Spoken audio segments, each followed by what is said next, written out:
Hello dear students, this is Professor Anindya Das from Achievers, and in today's video we'll be discussing about the solution of physical chemistry portion of the very first test of your phase 1. Okay, so let's proceed. In phase 1 you have questions coming from chemical kinetics in physical chemistry. So our first question that we'll discuss over here is the elementary steps of a reaction are as follows. These are the elementary steps. You have to find out the rate equation. So what is the key fact over here? The key fact is, you have to remember the key fact. The key fact is, if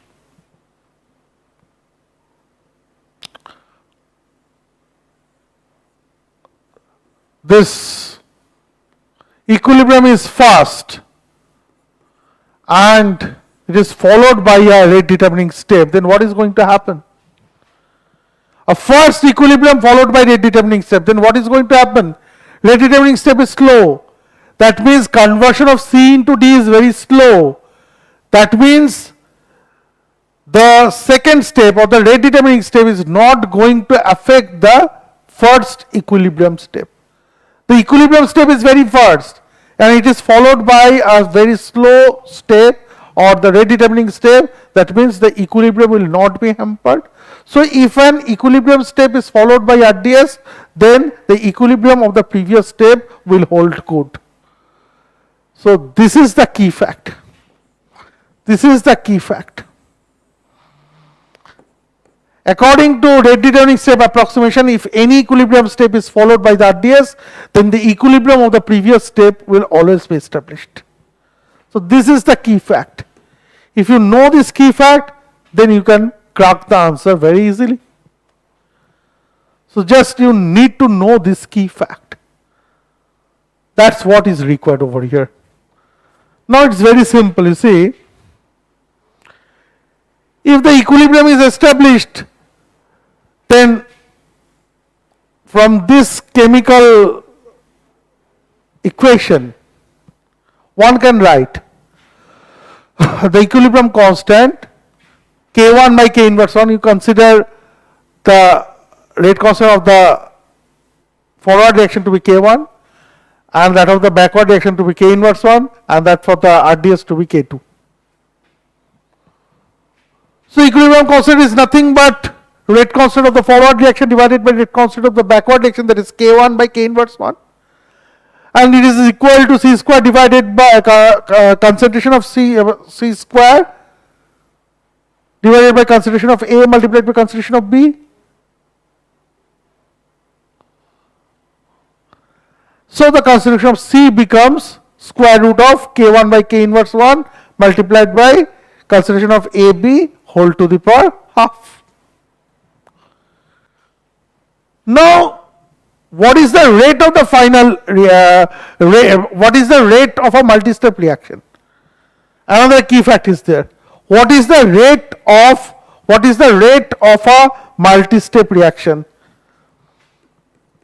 The rate of a multi-step reaction is nothing but the rate of formation of the final product. It's nothing but the rate of formation of the final product. And what is the final product over here? The final product is D. So here it is ddt of concentration of D. So ddt of concentration of D is K2C square Relative concentration of D is K2 multiplied by square of concentration of C, as evident from this particular chemical transformation. Now you are substituting the value of C square. C square is K1 by K inverse 1, K1 by K inverse 1 multiplied by concentration of A multiplied by concentration of B, and there is a K2 over here, so you put a K2 over here. So this becomes the expression. So order with respect to A is 1 and with respect to B is 1. So this is the answer. So while dealing with this particular problem, you need to know two key facts. The first key fact is, if an equilibrium step is followed by RDS, then the equilibrium of that particular step will be established, as RDS is not going to hamper the equilibrium. This is the first fact. And the second fact is, if you are considering a multi-step reaction, then the rate of the reaction is nothing but the rate of formation of the final desired product. So these two facts have to be borne in your mind while solving this type of a problem. Now students, let's move on to the next problem.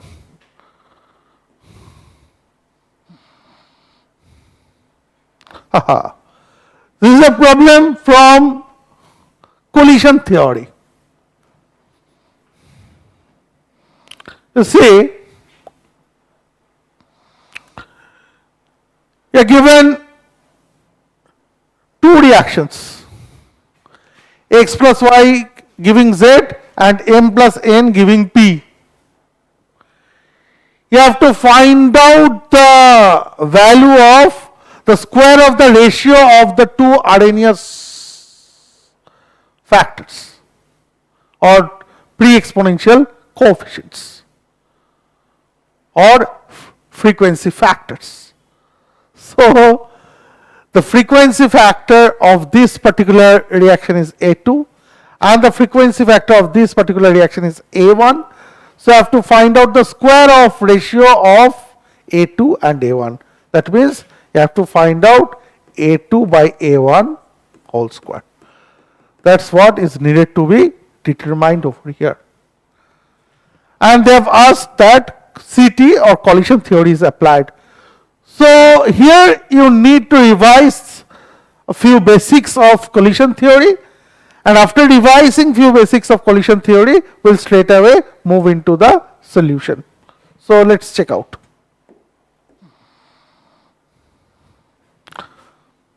You see,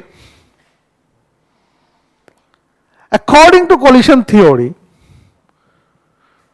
the rate constant kCt that is coming from collision theory is kth max multiplied by f. What is kth max? Kth max is the maximum theoretical rate constant. And what is that? Logically, according to collision theory, molecules need to collide to react. This is the first condition. Second condition is, all collisions will not lead to reaction.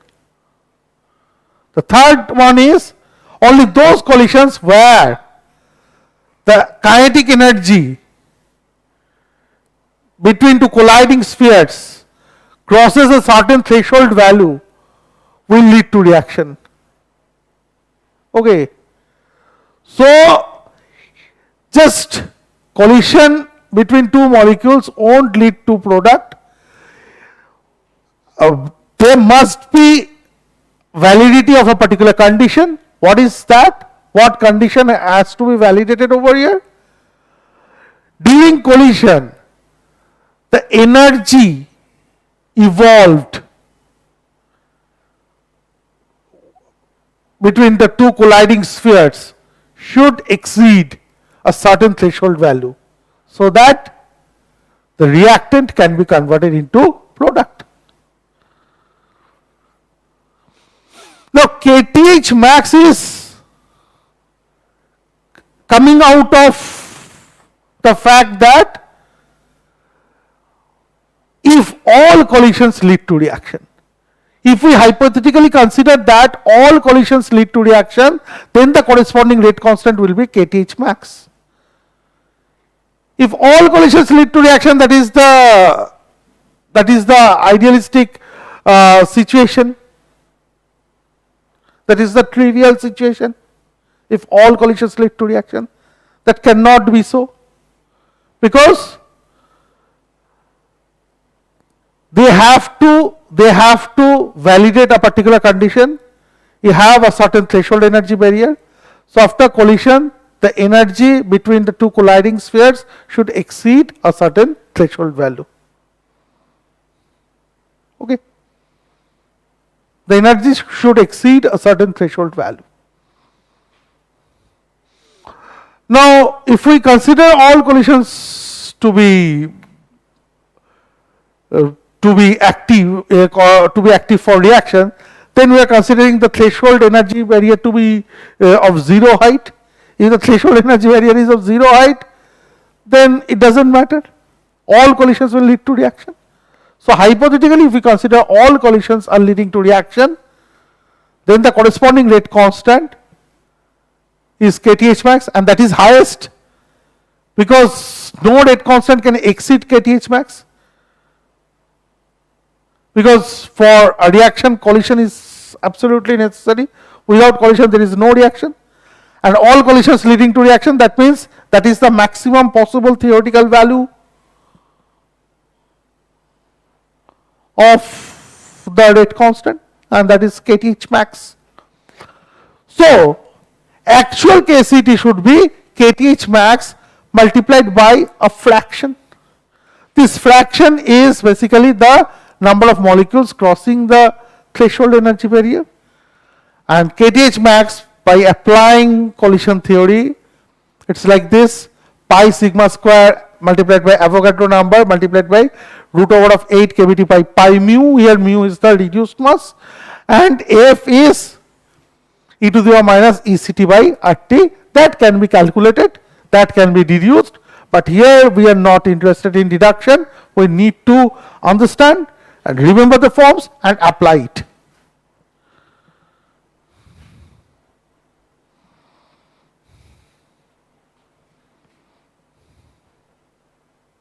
Okay.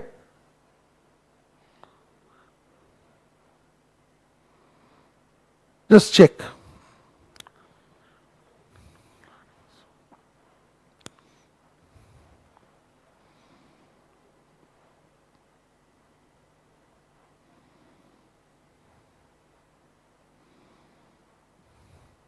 Okay.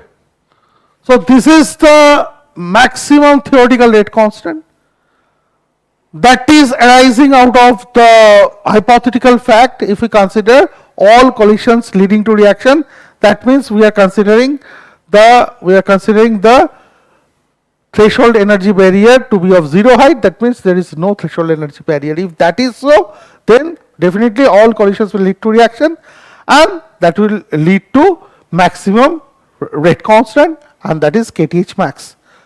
But it is not so.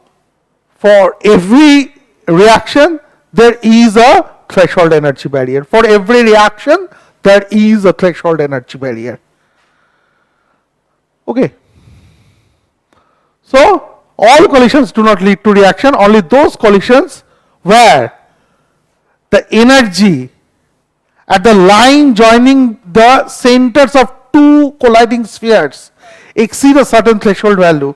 The energy evolved at the line joining the two centers of two colliding spheres. The energy evolved over here exceed a certain threshold value. That will lead to reaction. So that means if there are x number of collisions, y number of collisions will exceed a certain threshold value, and obviously y is lower than x. If there are total x number of collisions and y number of collisions is exceeding a certain threshold value, then the fraction is y by x. That is passing the acid test. That is passing the acid test for converting the reactants into products. Okay.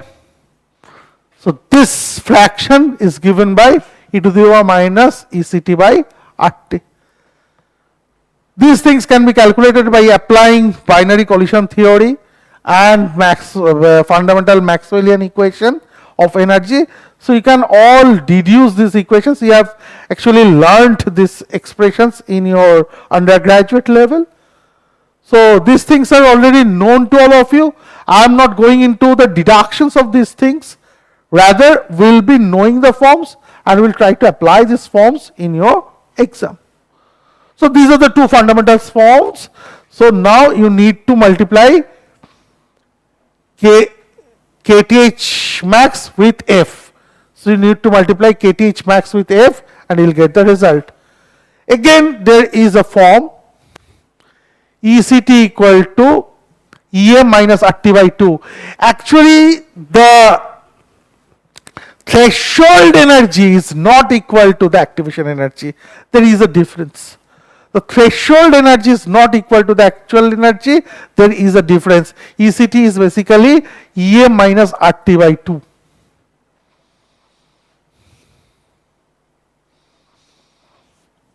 I think you should be acquainted with this. If not, let me show this to you if you are interested.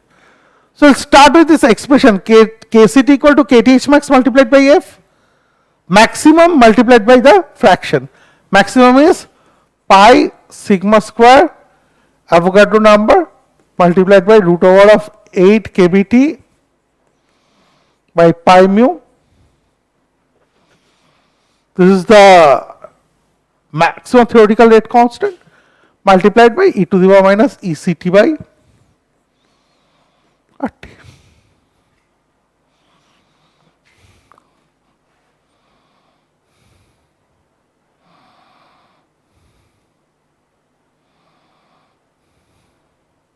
Okay.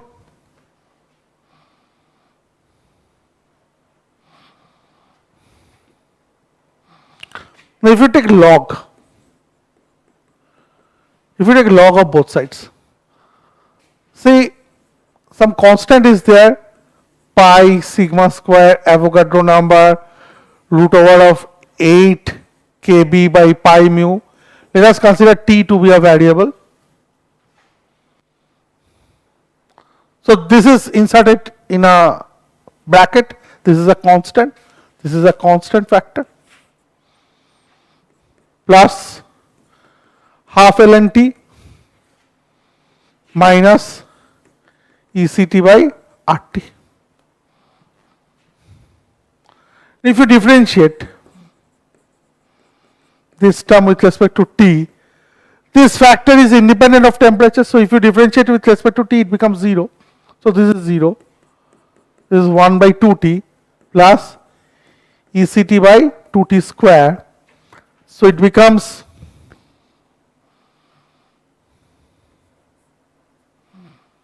RT square.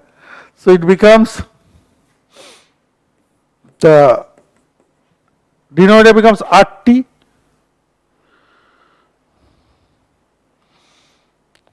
to RT square.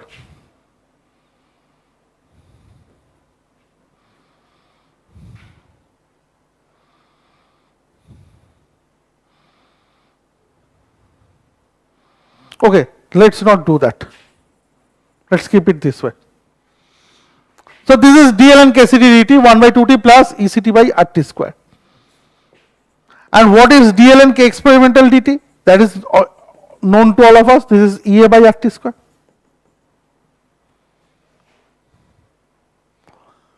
This is coming from the experimental RNS equation.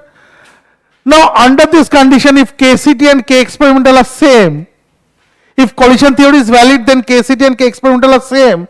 So you must equate these two factors. If we equate these two factors, then we are getting 1 by 2t plus ECT by RT square, that is equal to EA by RT square. You multiply both sides by RT square. So you will get EA equal to ECT plus RT by 2.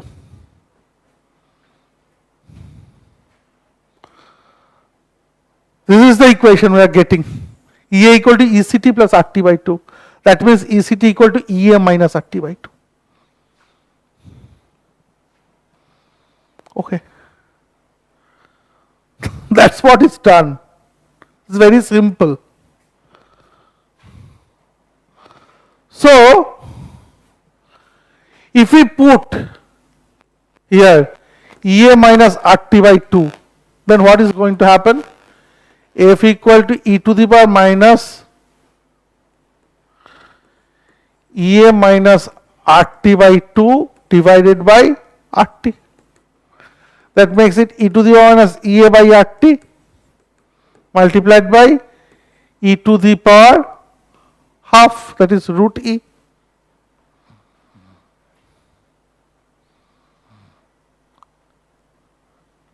So now let us multiply these two factors, this one and this one. If we multiply, you see pi sigma square Avogadro number is there, root over of 8 kBt by pi mu is there, E is under root, so E is coming under root, e to the power minus EA by RT. So the coefficient of e to the power minus EA by RT, this is nothing but the pre-exponential factor or the frequency factor. So this becomes the expression of ACT, and that's what is required over here. So you just need to remember this particular form and this particular form and this particular form and nothing else. So in collision theory, you just need to remember three forms. KTH max equal to pi sigma square multiplied by Avogadro number root over of 8 kBt by pi mu. F equal to e to the 1 as ECT by RT and ECT equal to EA minus RT by 2. So you must be acquainted with these three forms. Rest you all can generate. Even you can generate this form by 2 steps only that I have shown over here. So these two are the primary forms that is needed to be memorized. Okay.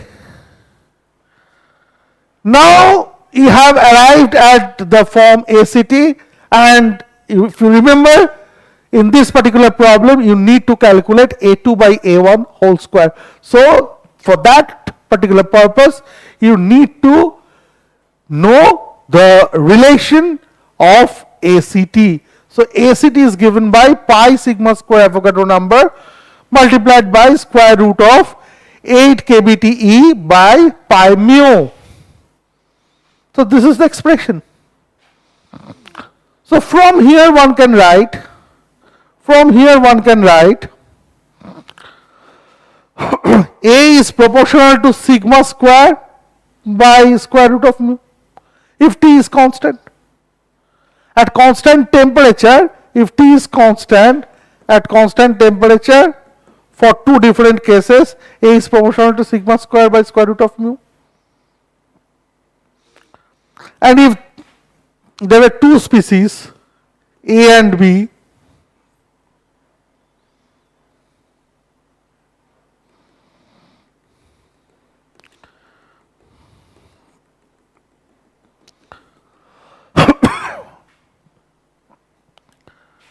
this is sigma. Sigma is basically radius of A plus radius of B. Radius of A is diameter of A by 2 and radius of B is diameter of B by 2. That makes sigma to be equal to dA plus dB by 2. So sigma is dA plus dB by 2. And what is mu? Mu is MA MB by MA plus MB. What is M?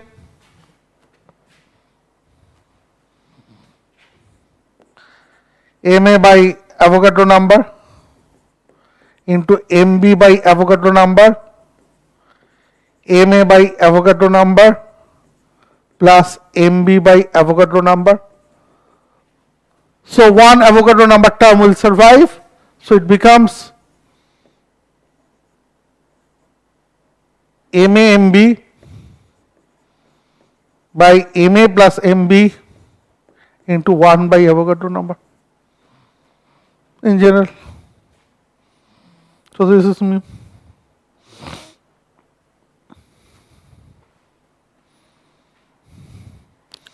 Now from here, you see,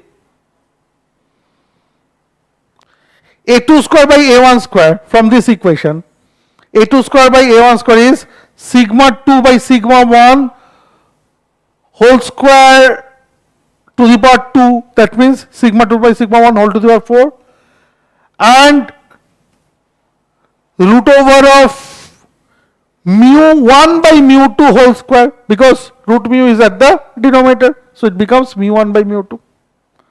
Now sigma 2 by sigma 1 whole to the power 4, we know sigma 2 is dA plus dB by 2. So I applied that. In the first case, A and B are M and N, and in the second case, A and B are X and Y as per the given equation. So dm plus dn by 2 divided by dx plus dy by 2 gets cancelled out, dm plus dn by dx plus dy whole to the power 4. And mu 1 by mu 2, you see, if you apply this particular equation, so for the first case, it's mu 1, 1 is for x and y. So it becomes mx my by mx plus my, and 2 is for m and n. So it becomes mn plus mm divided by mn mm.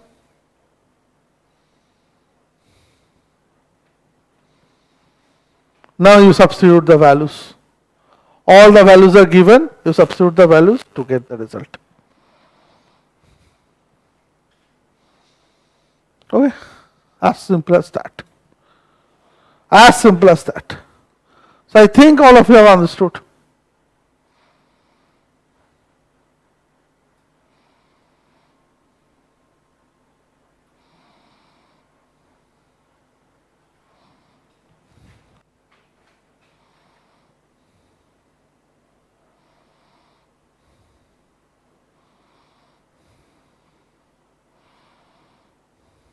Okay.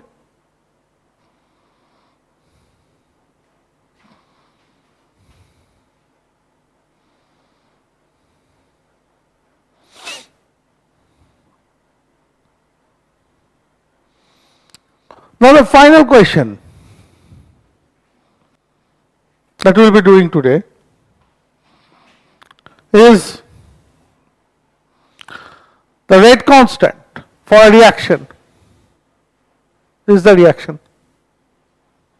Is measured in two different aqueous solutions of ionic strengths 0.01 and 0.04. You have to find log at ionic strength 0.04 and log at ionic strength 0.01. For this, you need to apply primary kinetic salt effect. So from the concept of primary kinetic salt effect, we know that for this sort of an ionic equation, log of K by K naught, what is K naught? K naught is the rate constant under non-ionic condition. Log of K by K naught is equal to 2A ZA ZB multiplied by square root of I, where ZA and ZB are the charge numbers of component A and component B. It is ZA and ZB. And I is the ionic strength. This is arising out of transition state theory for ionic medium. So this is the fundamental equation. Log of K by K naught equal to 2A ZA ZB square root of I, where K is the rate constant in the ionic medium, K naught is the rate constant in the non-ionic medium, ZA is the charge number of component A, ZB is the charge number of component B, and I is the ionic strength. Now here, according to the given equation, ZA is plus 1, that means ZA is 1 and ZB is n plus, so ZB is n, it's given. So applying this condition for ionic strength 0.04, what do you get? Log of K by K naught equal to 2A, ZA is 1, so it does not appear, ZB is n into square root of 0.04.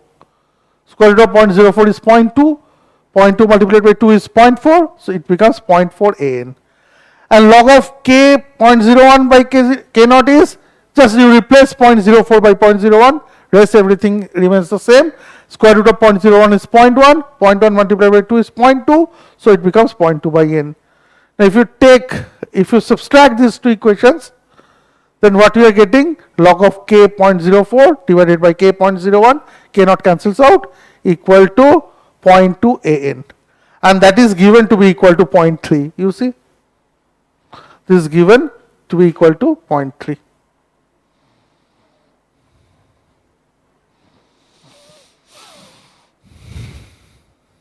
This particular term is given to be equal to 0.3, so you have to calculate the value of n. The value of n is, multiply 0.2 multiplied by 0.5 multiplied by n, that becomes n equal to 3. So get your answer. This is 0.1, 0.1 cancels out, so n is equal to 3. So that's all, students, and for this particular video, and stay tuned for the next video. Thank you and bye bye.